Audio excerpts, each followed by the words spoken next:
Amados, abra a sua palavra no Novo Testamento, no livro de Romanos.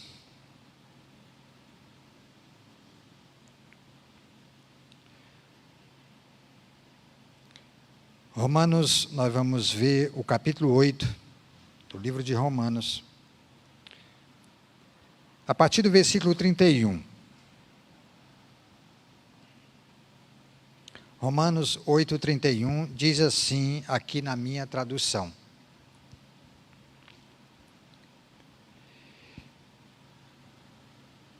Romanos 8, 31. Que diremos, pois, à vista dessas coisas? Se Deus é por nós, quem será contra nós? Aquele que não poupou seu próprio filho, antes por todos nós o entregou, porventura nos dará graciosamente com ele todas as coisas? Quem tentará acusação contra os eleitos de Deus? É Deus quem os justifica. Quem os condenará? É Cristo Jesus quem morreu, ou antes quem ressuscitou, o qual está à direita de Deus e também intercede por nós. Quem nos separará do amor de Cristo? Será tribulação, ou angústia, ou perseguição, ou fome, ou nudez, ou perigo, ou espada? Como está escrito, por amor de ti somos entregues à morte o dia todo, fomos considerados como ovelhas para o matadouro. Todas essas coisas, porém, somos mais que vencedores, por meio daquele que nos amou. Porque eu estou bem certo de que nem morte, nem vida, nem anjo, nem principados, nem coisas do presente, nem do porvir, nem poderes, nem altura, nem profundidade, nem qualquer outra criatura poderá separar-nos do amor de Deus, que está em Cristo Jesus, nosso Senhor. Pai, a Tua palavra está colocada, agora em nome de Jesus, Senhor Deus. Faz, Senhor Deus, com a unção e a ação do Teu Espírito Santo, ela possa ser agora espada, Senhor Deus, de 2 gumes, que possa penetrar, Senhor Deus, nas medulas, que possa, Senhor Deus, chegar aos corações daqueles que estão sedentos, Senhor Deus, por orientações, por que a Tua palavra nos conduz, Senhor, em nome de Jesus. Amém. Que diremos, pois, à vista dessas coisas? Se Deus é por nós, quem será contra nós? Agindo Ele, quem impedirá? Amados, Paulo já era um homem de extrema vivência, já era um homem que tinha no seu conhecimento a confiança, conhecimento da sociologia, conhecimento da filosofia, conhecimento da palavra. Paulo era um homem extremamente orientado dentro da religião, dentro da religiosidade e dentro da palavra de Deus. Ele era um perseguidor da igreja. Mas como perseguidor da igreja, foi um homem que teve uma experiência muito profunda com Deus. Quando num deserto, caiu do cavalo, ficou cego, foi levado para a cidade, depois desse encontro com Jesus, depois de ouvir de Jesus, Paulo, por que me persegues? Foi retirado da sua visão escamas, como se fossem escamas de peixes, para que ele pudesse ver novamente, a posterior essa experiência, como era o mundo. E de perseguidor, Paulo passou a ser perseguido. Não foi de um dia para o outro, como a gente imagina, deve ter passado por alguma situação, de estágio, de perseguidor para perseguido. Ananias, quando recebeu do Espírito Santo de Deus a orientação de ir ter com Paulo, lá na rua direita, de orar com Paulo para que Paulo fosse sarado da sua visão.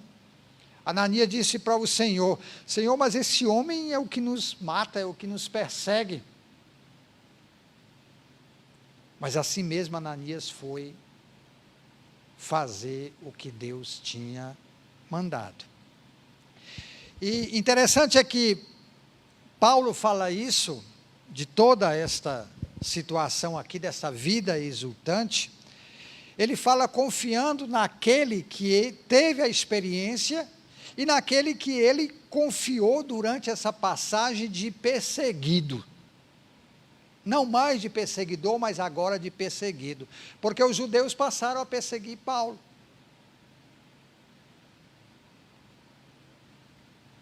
E desta fé, desta confiança, Paulo diz em todos esses trechos que nós lemos, quem tentará acusação contra os eleitos de Deus? Se formos eleitos, quem tentará acusação? Ele lança base dentro da palavra, ele lança base dentro da religião do seguinte: se Deus é por nós, quem será contra nós? Jesus foi o Filho e não foi poupado. Se Deus deu Jesus e não poupou o seu próprio Filho, vai poupar nós de alguma coisa? Claro que não. Se Ele deu o que Ele tinha de melhor para livrar o mundo, para salvar o mundo, para termos orientação a posterior à vida, para termos a promessa da vida eterna, se Ele deu o seu Filho, Paulo estava seguro nesta fé. E lança isso como base, uma base justa de confiança, de esperança, de esperar e crer. De esperar e crer. E em Jesus é que devemos colocarmos nele as nossas angústias. É em Jesus que nós devemos olhar e colocar nele as nossas transgressões, as nossas falhas, os nossos pecados, principalmente o pecado da omissão, de não pegar aquele que está do nosso lado no dia a dia, de não pegar aquele que nós trabalhamos, de não pegar aquele que nós encontramos no dia a dia, às vezes no transporte, às vezes na rua, às vezes num social, e dizer: olha, rapaz, existe um plano para nós, que não é só nesta vida. Ajudá-lo a ser salvo, ajudá-lo a entrar nas fileiras do exército que nós entramos. Porque um dia, amados, eu fui pescado. Sempre dizia para aqueles que chegavam perto de mim, dizia: olha, você aceita Jesus como seu Senhor e seu Salvador? E eu sempre tinha uma resposta pronta: olha, eu não estou preparado para isso. Mas o que Deus quer exatamente são os despreparados. Ele quer os despreparados para poder preparar, porque se já estiver preparado, o treinamento é muito frágil. E foi assim que eu fui pescado. Foi assim que alguém orou, que alguém intercedeu, que alguém solicitou ao Senhor que olhasse pela minha vida. E um dia eu aceitei Jesus como meu Senhor e meu Salvador. Mais de 30 anos.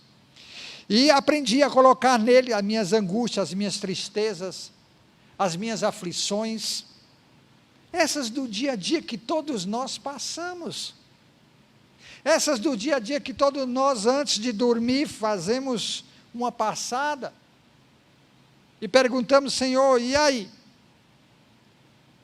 E como será o amanhã?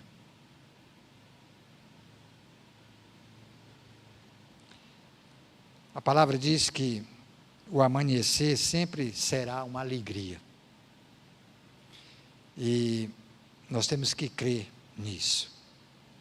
Porque, acima de tudo, somos amados por Deus. E se somos amados, somos cuidados. Aquele que nós amamos, nós cuidamos.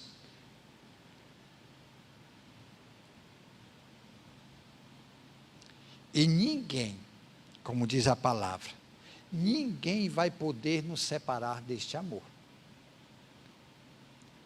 Quando a palavra diz lá em Mateus, isso me tocou muito por esses tempos.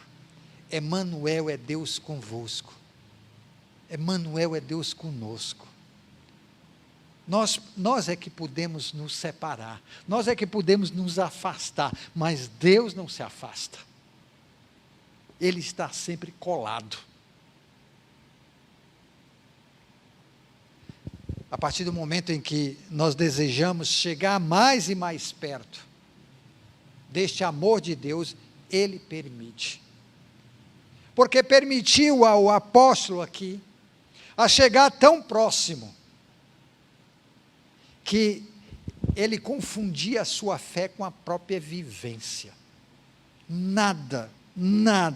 Quando ele diz, porque estou bem certo que nem morte, nem vida, nada, nem anjo, nem principados, nem coisa do presente, nem do porvir, nem poderes, nem altura, nem profundidade, nem qualquer outra criatura poderá nos separarmos do amor de Deus que está em Cristo Jesus, nosso Senhor.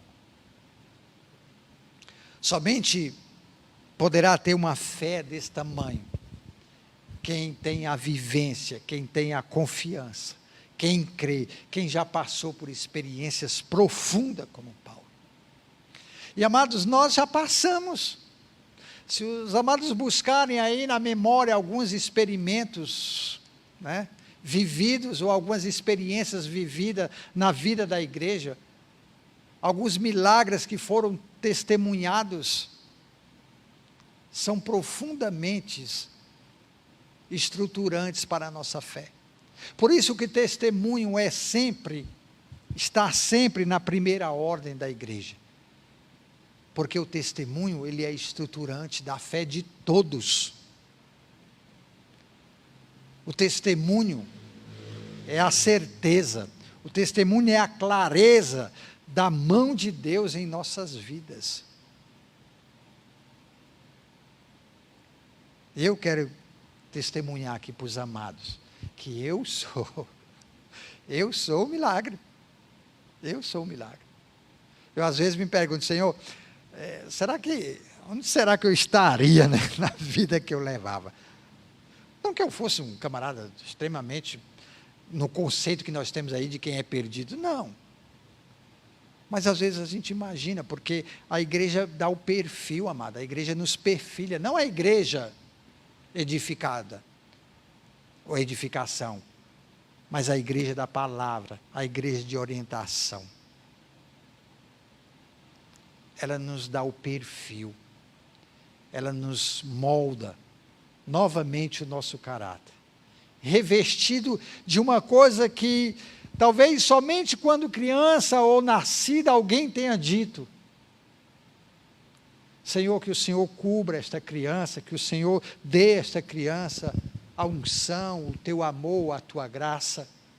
Livra o Senhor, que ele seja um homem, que ele seja uma mulher na vida, capaz de estruturar famílias, capaz de viver, Senhor Deus, numa sociedade em harmonia, e amar o Senhor e ser amada pelo Senhor. Talvez não nessas palavras que eu estou dizendo, mas muitos bebês, hoje, recebem como intenção as nossas orações, a oração da igreja, exatamente para isso, para o futuro. E o Senhor tem honrado. Quantos e quantos nós vimos nascer aqui?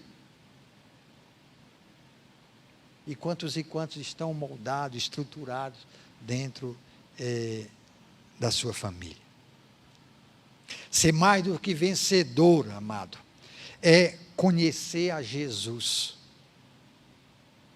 Não somente de ouvir falar, como diz o cântico, mas sentir. Não somente de ouvir falar, mas de ir buscar. Quem é esse Jesus?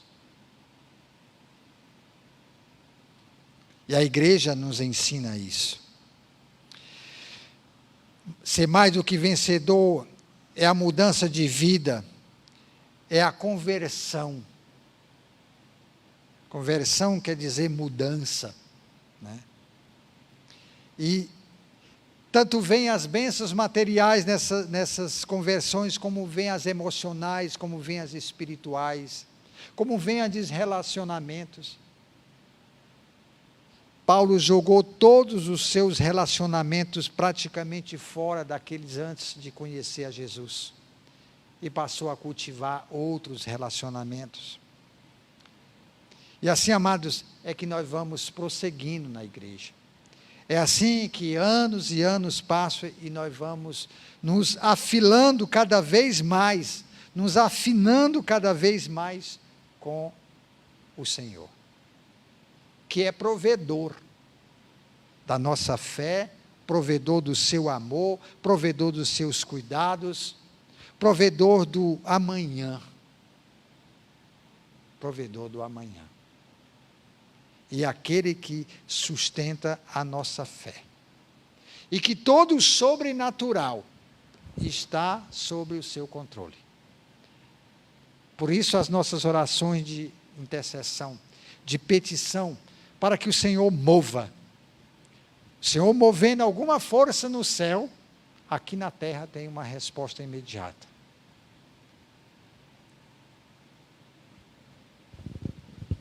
E que nem altura, nem profundidade, nem qualquer outra criatura possa nos separar do amor que está em Jesus Cristo, Filho de Deus.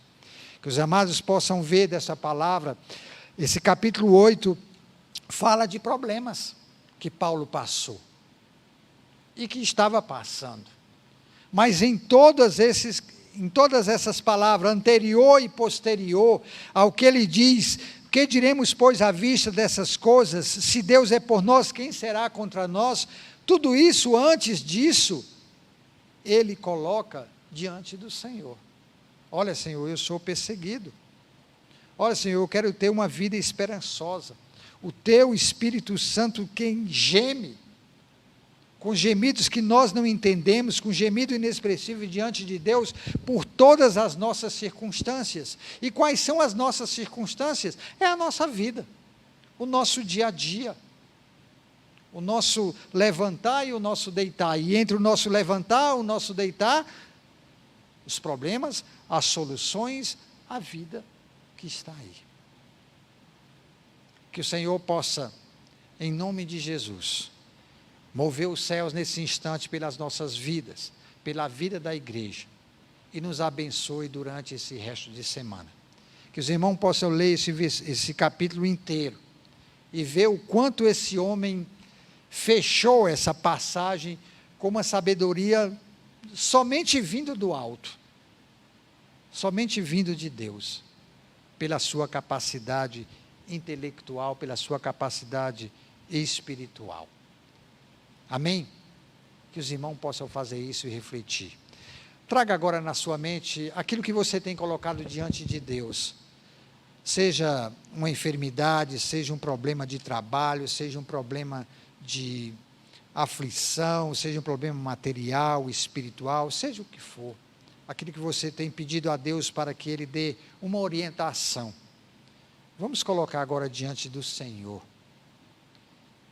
e agradecer. Pai, nós queremos fechar esse momento agradecendo ao Senhor a nossa confiança, Senhor. Agradecendo ao Senhor a nossa esperança. Agradecendo ao Senhor a nossa fé. Pai, em nome de Jesus, que a Tua palavra seja estruturante, Senhor, mais e mais da nossa fé, da nossa confiança, da nossa esperança nessa noite. E que o Senhor, em nome de Jesus, possa olhar, Senhor Deus, possa olhar cada problema colocado diante do Senhor. Seja, Senhor Deus, de enfermidade, seja, Senhor Deus, de agradecimento, seja de alegria, seja de aflição, seja de tristeza, seja do que for, Senhor. Seja de transgressão. Que a unção e a ação do Teu Espírito venha sobre cada oração, sobre cada intercessão, e que o Senhor possa abrir diante do Teu trono cada solicitação desta, Senhor. E em nome de Jesus, nos envia, Senhor, orientações. Nos envia, Pai, em nome de Jesus, através da Tua palavra, o que possamos fazer. Nos dá, Espírito Santo de Deus, em nome de Jesus, a luz, Senhor, que alguns pedem, Senhor Deus, como sinal, Pai, nesta pandemia que está aí. Pai, em nome de Jesus, toda preocupação seja retirada. E todos aqueles, Senhor Deus, que estão incapacitados de se locomover até a Tua igreja, que o Senhor também possa dar da mesma porção, que o Senhor possa dar da mesma unção que está na Tua igreja, nas vossas casas e aonde quer que eles estejam, Senhor Deus, ouvindo a Tua palavra. Assim nós te pedimos e intercedemos no nome santo de Jesus. Que os irmãos fiquem em paz durante esse resto de semana e que acompanhem os trabalhos da igreja. Assim é que nós fechamos esse tempo, em nome de Jesus. Boa noite, amado. Até a próxima quarta-feira.